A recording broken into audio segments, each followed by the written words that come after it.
Bonjour tout le monde. Dans le cadre des activités organisées par le Moroccan Institute for the Global South, on a le grand plaisir de recevoir professeur Amal Khedar, qui est enseignant à la faculté de sciences juridiques, économiques et sociales Swissy. Il est également membre permanent au laboratoire d'études et de recherche juridiques et politiques. Il est membre de l'équipe de recherche études internationales au sein du même labo, membre du bureau du centre de recherche en études en sciences sociales, élément CRES. Il est membre également au sein de la revue marocaine des sciences politiques et sociales et membre de l'Association marocaine de droit constitutionnel. Son intervention portera le titre suivant, à savoir l'Afrique face aux nouvelles dynamiques d'influence mondiale. À vous, professeur Amal Khedr. Oui, merci beaucoup, professeur Nidal. Bonjour. Voilà, j'ai le plaisir de présenter euh, cette analyse sur l'Afrique face aux nouvelles dynamiques d'influence mondiale. Alors, très rapidement, nous aurons deux axes. Premier axe, de la domination coloniale à l'émancipation souveraine. Et le deuxième axe, l'Afrique, un nouvel enjeu des rivalités entre les puissances étrangères. En introduction, je voulais parler des perceptions géopolitiques que l'on a de l'Afrique. Donc, l'Afrique, comme on le sait, est un immense continent sur lequel circulent de nombreuses idées reçues qui souvent nourrissent des représentations géopolitiques obsolètes, voire incorrectes. L'Afrique détient une place importante dans la géopolitique mondiale du fait de sa géographie, son histoire, sa population, ses ressources. En effet, ce continent est devenu un nouveau grand jeu international et il s'est engagé depuis le 21e siècle dans une dynamique de croissance économique différenciée selon les espaces que l'on va étudier.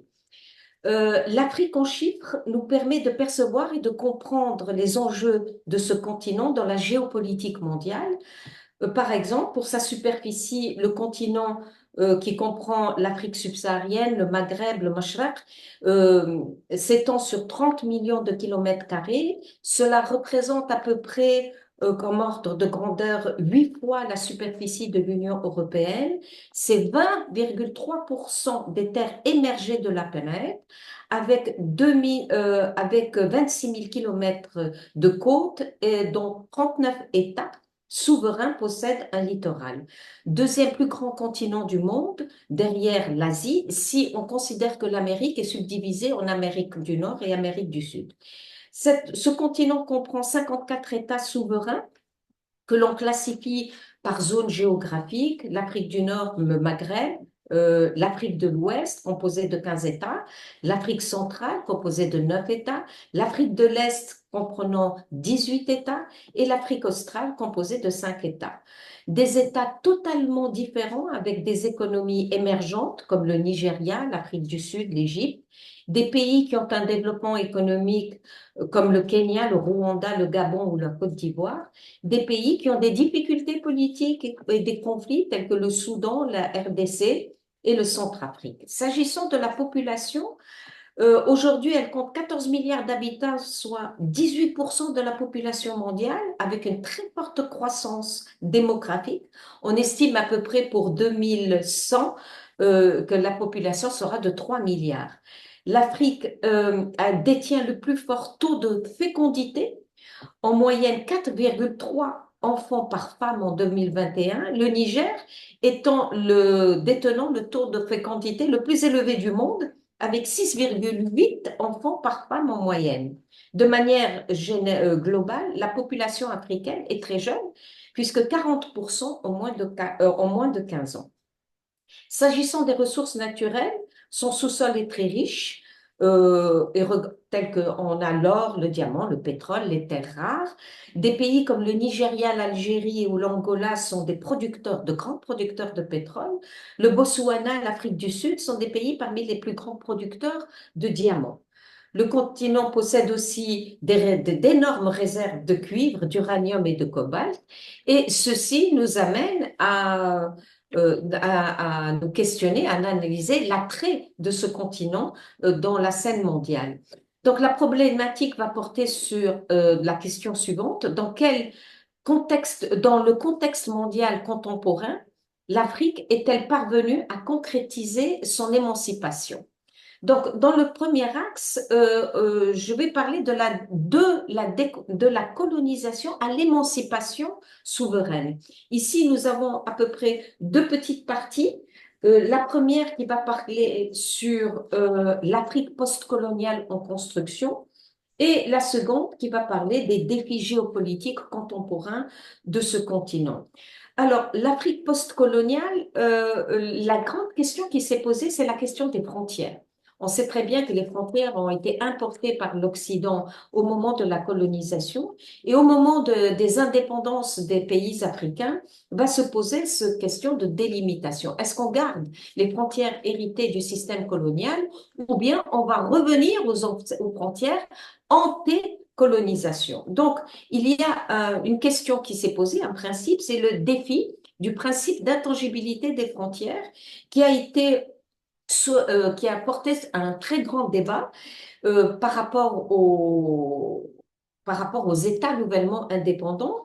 On a eu deux groupes. Le groupe de Casablanca qui vont rejeter ces frontières héritées du système colonial, car ce sont des frontières qui ne sont pas adaptées aux réalités traditionnelles, historiques, culturelles du continent. Ce sont des frontières qui ont été tracées de manière linéaire, selon l'arrivée successive et de manière anarchique dans le continent. Et donc, le groupe de Casablanca était partisan de la réforme, en tout cas, de la fin de ces frontières coloniales. Le deuxième groupe, que l'on appelle le groupe de Monrovia, quant à lui, était pour le maintien de ces frontières coloniales, pour maintien du statu quo, afin de sécuriser le continent et éviter les conflits qui pourraient survenir. En fin de compte, en 1964, l'OUA va trancher sur la question et elle va opter en faveur du principe d'intangibilité des frontières, qui vont certifier les frontières administratives coloniales comme étant les nouvelles frontières internationales de tout État qui devient africain, qui devient indépendant. Bien sûr, ce principe est peut-être, on peut avoir des réserves. Par exemple, le Maroc a posé des réserves au moment de son entrée dans l'OUA en disant que ce principe d'intangibilité des frontières ne pouvait pas lui être appliqué du fait que le territoire marocain n'avait pas encore accédé à son indépendance, tant au nord du fait de la colonisation, Ceuta et Melilla, tant au sud avec la question du Sahara occidental. Donc, intangibilité des frontières, oui, mais ce principe n'a pas pour autant résolu les problèmes, les tensions entre les puissances, puisqu'on a eu d'énormes conflits et des lignes de fracture, tant au Maghreb, dans la bande sahélo-soudanaise, dans la Corne de l'Afrique, qui ont été des foyers de contestation frontaliers. Donc on a eu pendant des décennies une instabilité dans le continent africain du fait de ces tracés frontaliers, instabilité qui ont engendré des guerres, des crises, par exemple dans la bande sahélo-sahélienne, la Libye et le Tchad concernant la bande d'Aouzou. En Afrique occidentale, la Haute-Volta, l'actuel Burkina Faso et le Mali se sont livrés dans une conflictualité concernant la zone frontalière d'Akacher. Et il y a aussi des conflits d'ordre sécessionniste, c'est-à-dire qu'à l'intérieur de l'État, des groupements vont chercher à se détacher. Donc, on va remettre à nouveau en question cette frontière héritée du système colonial. Pour en donner comme exemple, on a eu la guerre du Biafra au Nigeria. Concernant la question la proclamation de la République du Biafra en 67 et qui a donné à une guerre fratricide. Il y a eu au Sénégal en 82 la rébellion du Casamance. Et aujourd'hui, par exemple, on a pour la RDC des tentatives de sécession qui ont fortement contribué à déstabiliser la RDC et avoir des frictions avec le Burundi, l'Ouganda et le Rwanda. S'agissant de la sous-partie de ce premier axe, les défis géopolitiques contemporains, du continent africain. Ces enjeux géopolitiques sont nombreux, complexes, englobant des défis démographiques, économiques, sécuritaires et environnementaux.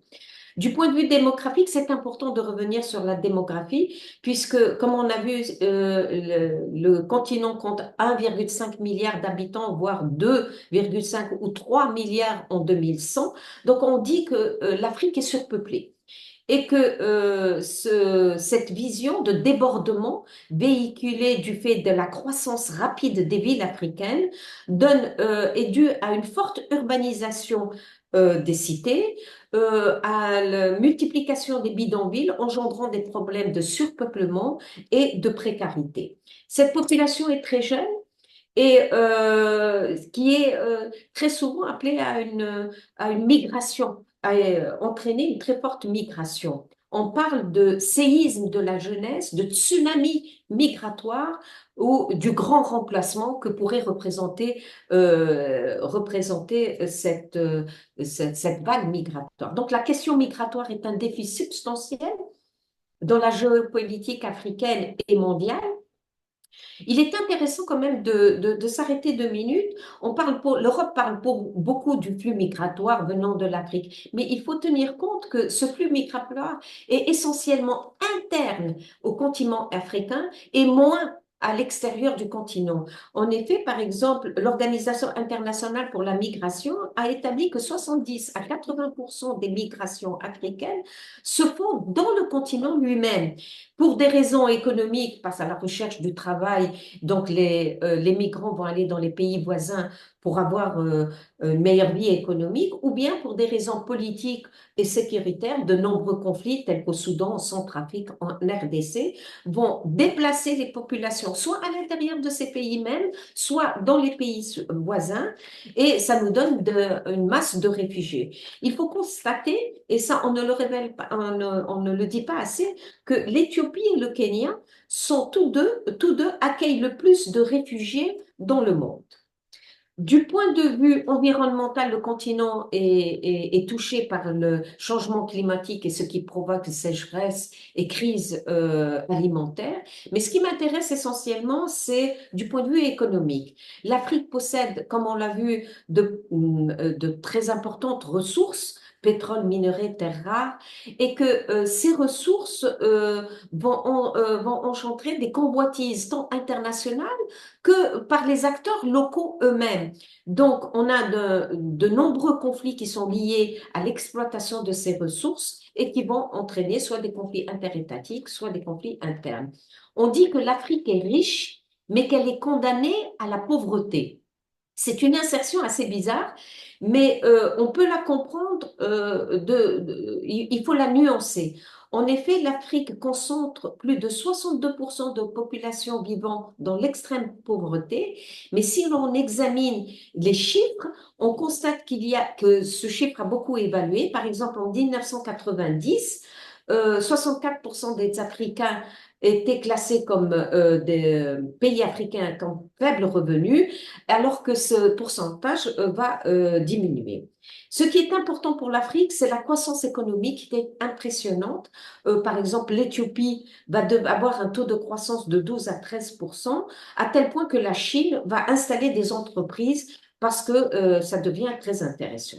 S'agissant des relations nord-sud et vers les relations sud-sud, dans le cadre des défis géopolitiques, on sait qu'au moment de la décolonisation, les puissances européennes vont garder une certaine influence sur ce continent en mettant en place ce qu'on appelle le système néocolonial et que les États du Sud vont avoir du mal à sortir de ce système néocolonial, quoique les relations sud-sud vont se construire progressivement, essentiellement dans le cadre des Nations Unies, grâce à la CNUSET, à la Conférence des Nations Unies sur le commerce et le développement, ou grâce à la volonté des États de se regrouper au sein du groupe des 77 pour revendiquer un nouvel ordre économique international.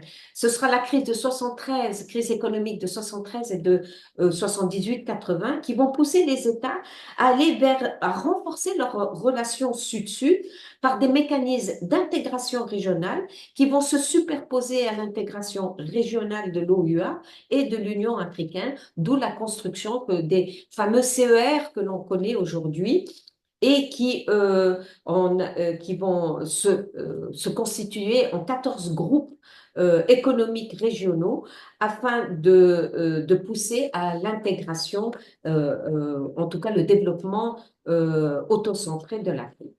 S'agissant de notre axe 2, qui va porter sur l'Afrique, nouvel enjeu des rivalités entre les puissances. Ici,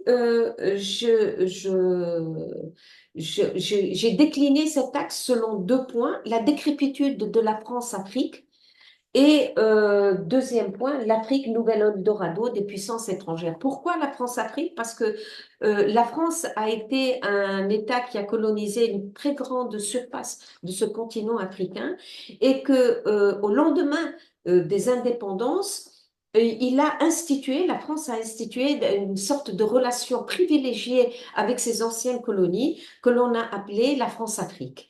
Cette France-Afrique, la lecture des relations de la France avec ce continent post-colonial nous donne en fin de compte un aperçu des dynamiques d'influence des puissances étrangères. La France va établir une sorte de sphère d'influence qui a un caractère politique en créant une sorte de cellule africaine où le président avec des proches conseillers vont penser et décider pour les politiques africaines. Ils vont instituer ce qu'on a appelé la création de la zone franc, la fameuse zone CFA, qui rattache les monnaies des pays africains, essentiellement dans l'Afrique de l'Ouest, au franc CFA, et on connaît toutes les déviations de ce franc CFA. Il y aura l'établissement d'une coopération par le biais d'une série d'accords qui sont des accords politiques, économiques, militaires, mais qui sont très souvent plus en faveur de la métropole, enfin de l'ancienne métropole de la France que des États. Au niveau militaire, on a l'exemple de l'intervention française au Mali avec les opérations Serval et l'opération Barkhane qui a complètement capoté du fait de l'inefficacité, en fin de compte, de cette présence. Donc, c'est sous la présidence du président Macron que on va constater un certain recul de la France-Afrique. La rupture avec la France ne fut pas un simple accident diplomatique, il est la perception d'une transformation profonde dans le continent africain qui a cessé d'être une zone d'influence passive pour devenir un acteur qui choisit ses alliances. Des récentes décisions de plusieurs États africains de rompre les accords avec Paris, d'éjecter les bases militaires françaises ou de dénoncer la France-Afrique, ne sont pas des gestes anecdotiques, mais témoignent d'un tournant historique marqué par une forte implication de la jeunesse africaine, hyper connectée et très réfractaire aux anciens mécanismes d'exploitation qu'ont subi leurs aînés. Donc, on constate par exemple la volonté des États du Sahel, dont le Mali, Niger et le Burkina Faso, de mettre fin à cette présence française non désirée. En résumé, on peut affirmer que la volonté d'émancipation face à la France-Afrique ou tout autre modèle d'influence est le résultat d'une agentivité, c'est-à-dire une volonté de ces États de contester le pouvoir établi et de fixer leur propre stratégie. Cela nous amène à notre deuxième sous-partie de cet axe, l'Afrique, un nouvel Eldorado des puissances étrangères. Un journaliste, Antoine Glaser, a dit: le continent africain a le monde dans sa salle d'attente.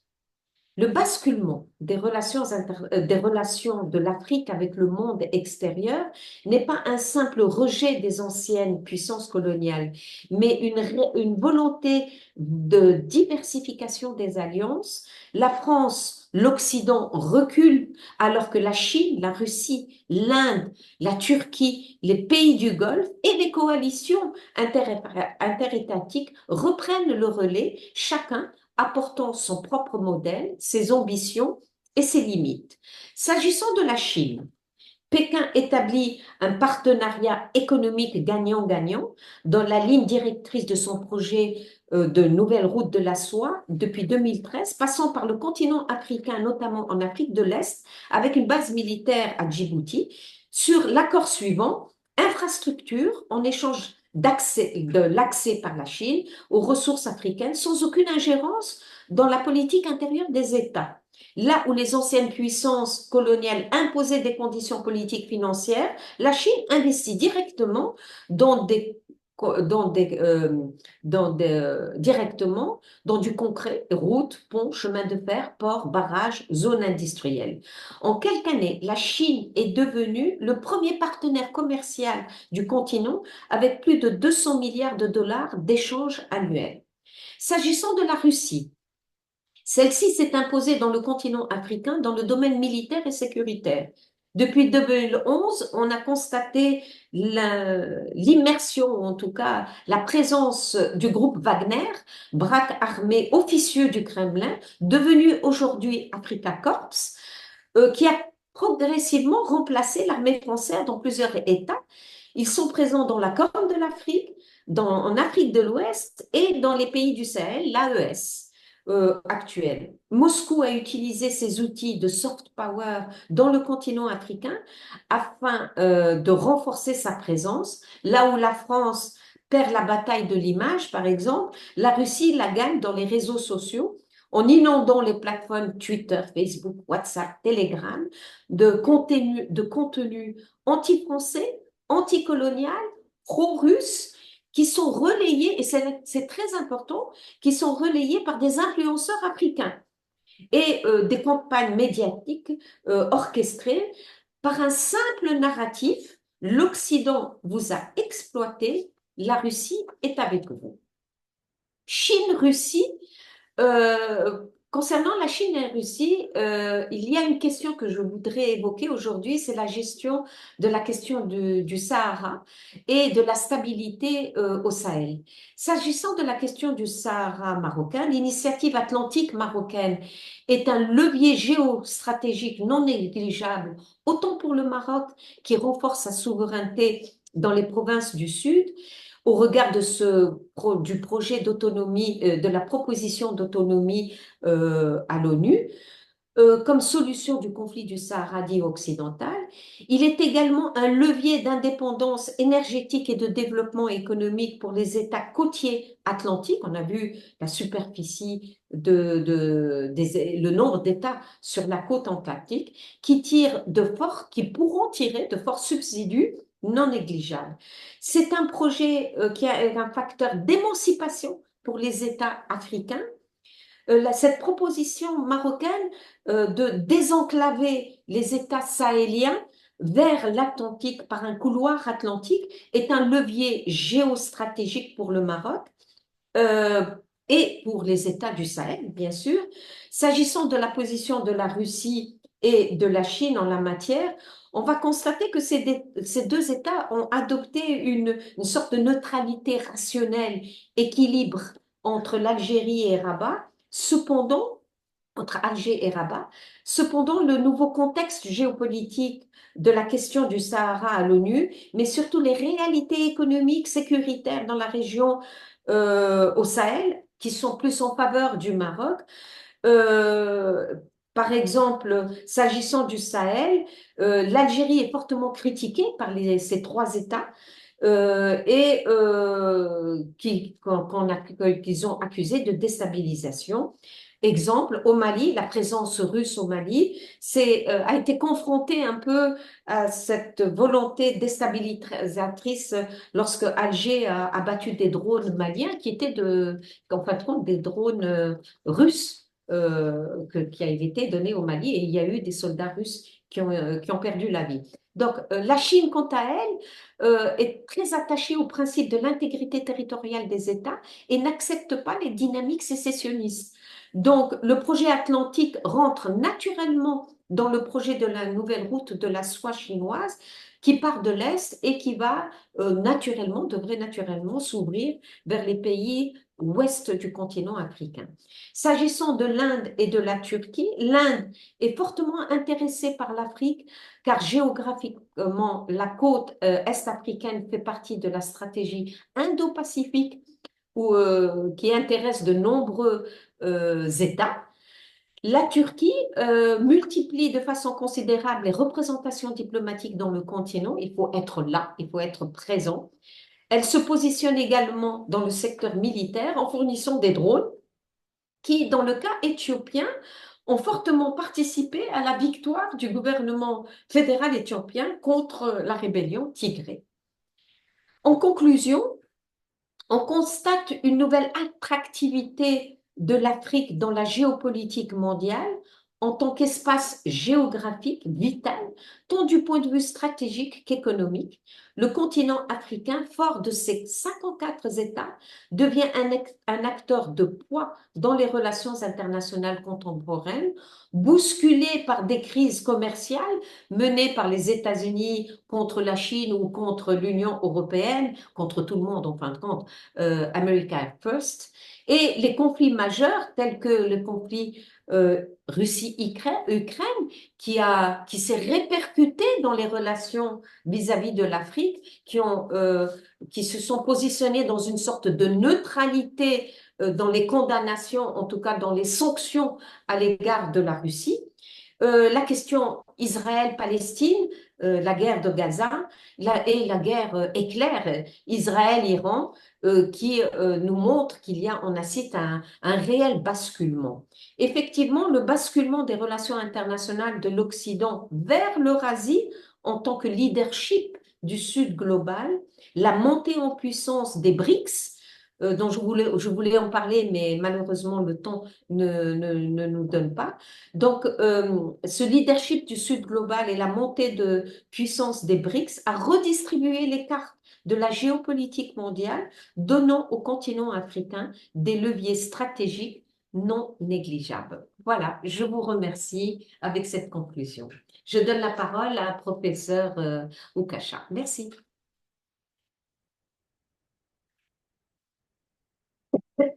Alors, je remercie infiniment professeur Amal Khater pour cette analyse géopolitique profonde concernant l'Afrique et qui est portée du titre suivant, l'Afrique face aux nouvelles dynamiques d'influence mondiale. Professeur Khater a en quelque sorte mis l'accent sur trois dynamiques interchangeables et interdépendantes, à savoir que l'Afrique se trouve à la croisée des chemins entre héritage colonial et postcolonial, mais aussi elle a mis l'accent sur les aspirations souverainistes qu'on attend de l'Afrique, d'accord? Et finalement, elle a en quelque sorte mis l'accent sur les nouvelles rivalités géopolitiques qui se greffent à l'Afrique vu ses potentialités en termes économiques, en termes d'énergie, en termes de démographie, mais aussi en termes de géographie.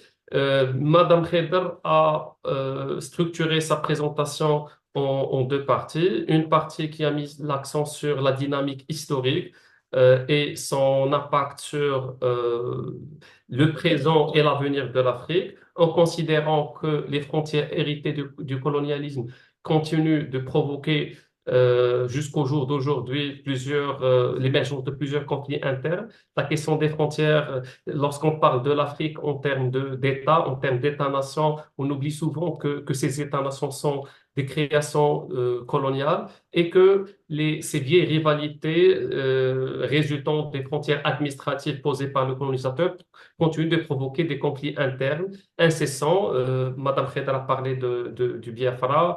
Il y a également la question du Cameroun dans la région anglophone, la RDC, le Sénégal à un certain moment de son histoire. Ces tensions également sur le plan des limitations des territoriales qui se transforme, notamment à cause des ingérences étrangères et occidentales, en question, en rivalité ethnique entre populations africaines. C'est bien évidemment, ces tensions illustrent les limites de la construction nationale de ces États. La construction nationale est étatique, ce qu'on appelle le state building, et le nation building, qui continue toujours à peser lourd sur le présent et sur l'avenir de l'Afrique. L'Afrique également, il ne faut pas oublier qu'elle a beaucoup d'atouts sur le plan démographique, sur le plan économique, sur le plan énergétique. L'Afrique est, sur le plan démographique, elle est en croissance contenue, mais cela nous pose la problématique suivante. Est-ce que la démographie en Afrique, est-ce que la croissance démographique en Afrique,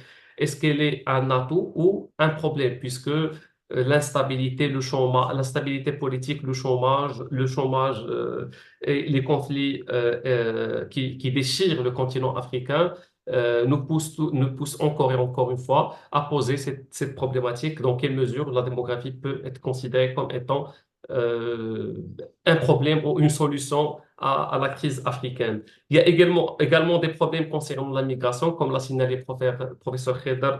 La plupart des migrations qui se trouvent en Afrique, ce sont des migrations intra-africaines plus que inter-africaines. Il y a des problématiques concernant le climat, la sécheresse, les inondations, les insécurités alimentaires. L'Afrique est riche sur le plan, si on fait une petite analyse géoéconomique ou agricole de l'Afrique, l'Afrique est riche en termes de ressources naturelles, en termes d'agriculture, et pourtant, la sécurité alimentaire n'est pas garantie en Afrique. Prenons l'exemple du Soudan. Le Soudan est riche en termes de potentialité agricole, et pourtant, vu ce qui se passe aujourd'hui depuis pratiquement 3 ans au Soudan, on a l'impression que c'est un État qui est totalement pauvre et dépourvu de ressources agricoles. L'Afrique également sur le plan géopolitique, elle est l'objet de rivalités constantes entre nouveaux acteurs dans le continent.